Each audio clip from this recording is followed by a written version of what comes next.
When it comes to removing popcorn ceilings, preparation is key, and as you can see, I've already done quite a bit. I used my new 3M M3000 tape and plastic dispenser to mask off my walls and my floors. And I'll be sure to leave a link down in the description to all of the tools and supplies that you'll need for this project. All in all, I did take a little bit more time prepping everything, but I would rather do this than make a huge mess and spend longer cleaning up. And my next step is to spray everything down before I scrape it. This step is super important.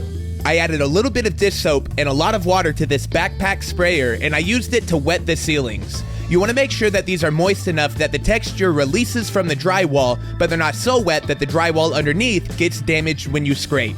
And especially in older homes, use an asbestos test kit before you remove popcorn ceilings. And make sure to use a respirator for this job.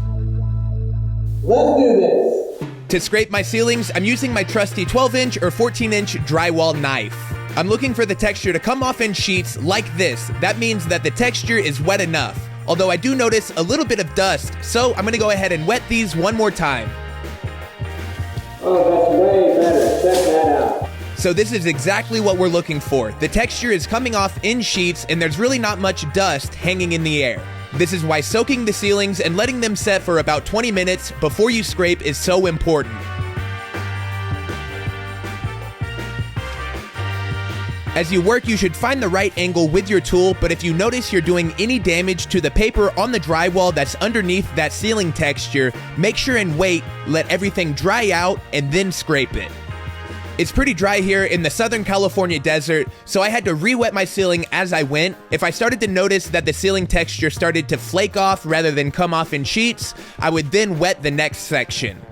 I also gave this wide 24-inch knife that's used for knockdown wall textures a try, but I ended up switching back to the drywall knife. Even though it's not as wide, I found that I was a little bit more precise and the blade is a little bit more rigid and stays really flat.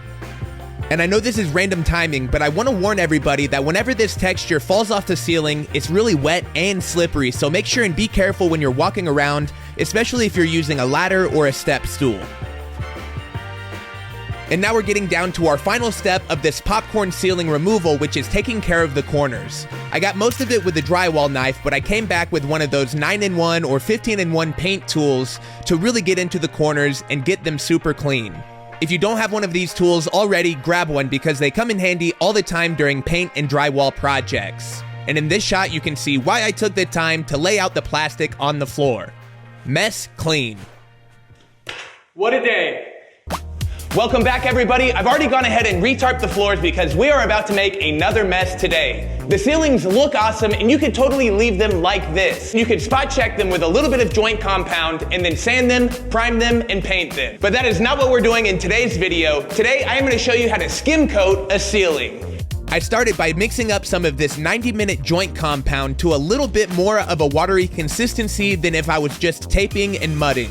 I'll be rolling this on with a paint roller and then smoothing it out with my drywall knife. This 1¼ nap roller is what I'm going to be using to apply the joint compound onto the ceiling. I want to make sure and get a really thick coat here as much as I can, that way my first skim coat will be as thick as possible. The wider drywall knife that you have, the better. That way you have a large, flat reference surface and you don't squish into the mud as easily.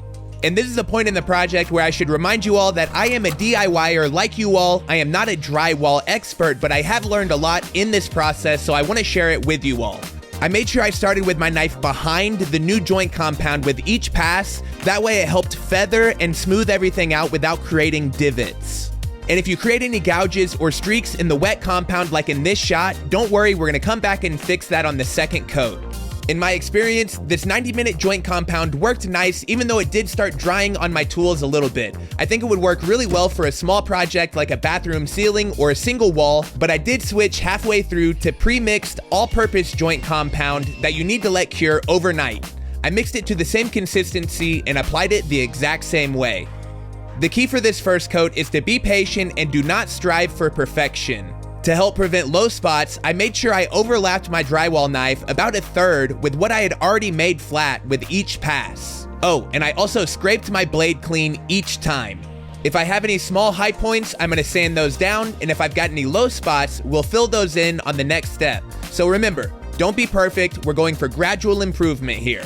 In this shot, I'm smoothing out the transition where the old wall used to be, dividing the kitchen and the dining living room in the Joshua Tree cabin renovation. And in this shot, I am finally applying the last portion of this first skim coat. Working around the cabinets that I just painted wasn't very difficult, but I was very careful to mask them off. Okay, we're done.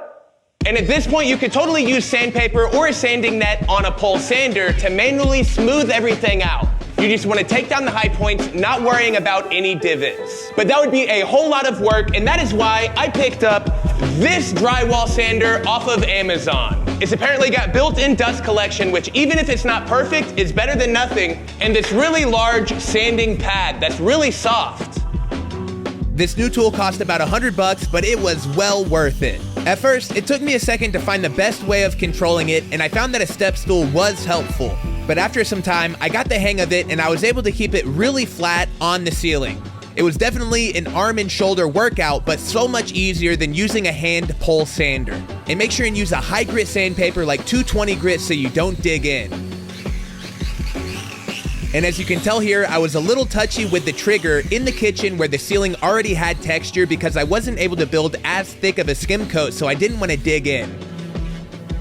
After I sanded in tight around the corners, I used the broom to dust off my ceilings and I could prepare for my second skim coat. And as you can see, I did not get much dust out of this dust bag. With this second coat, we don't want to build a lot of thickness, we just want to fill in any voids that we've created now that it's flat. I'm basically squeegeeing this smooth. And as I'll work, you'll notice I kind of bring the handle up a little bit, that way I keep pressure filling the cracks. I don't want to hang too long on this step because it's a lot like the first skim coat. Just like before, we're going for gradual improvement and not perfection. Although after this joint compound dried, I came back spot checking to fill every scratch and void that I could find on the ceiling before our final sanding after this sponsor break. Real quick, I'd like to give a big thanks to the sponsor of today's episode, Squarespace. Modern Builds is all about DIY, so why not build your own website or online store? With Squarespace, the best part is that you need zero website building experience. I'm serious, if you can upload files and drag and drop text blocks, you are well on your way to a one-of-a-kind site. Squarespace's designer templates look great on desktop, tablet, and mobile no matter where your customers find you, and they are packed with tons of great features like no limits to the number of products that you can sell using a Squarespace store, the Video Studio mobile app that allows you to create high-level professional content for your website and social media, and let's not forget member areas where you can package premium content behind a paywall, charging your members a monthly subscription fee. And right now, if you go to the link down in my description, that's squarespace.com/modernbuilds, you can build out your entire Squarespace site before entering any of your credit card info. And then when it's time to make your website live, don't forget to use my code MODERNBUILDS for 10% off your first site, store, or domain through Squarespace. Now let's get back to the build.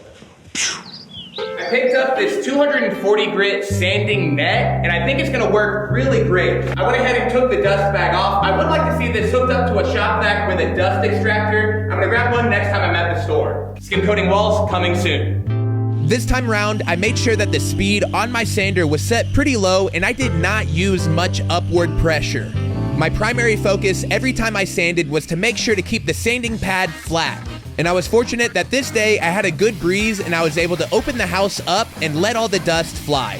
And here you can see how great the sander works. You don't have to move quick or be aggressive at all.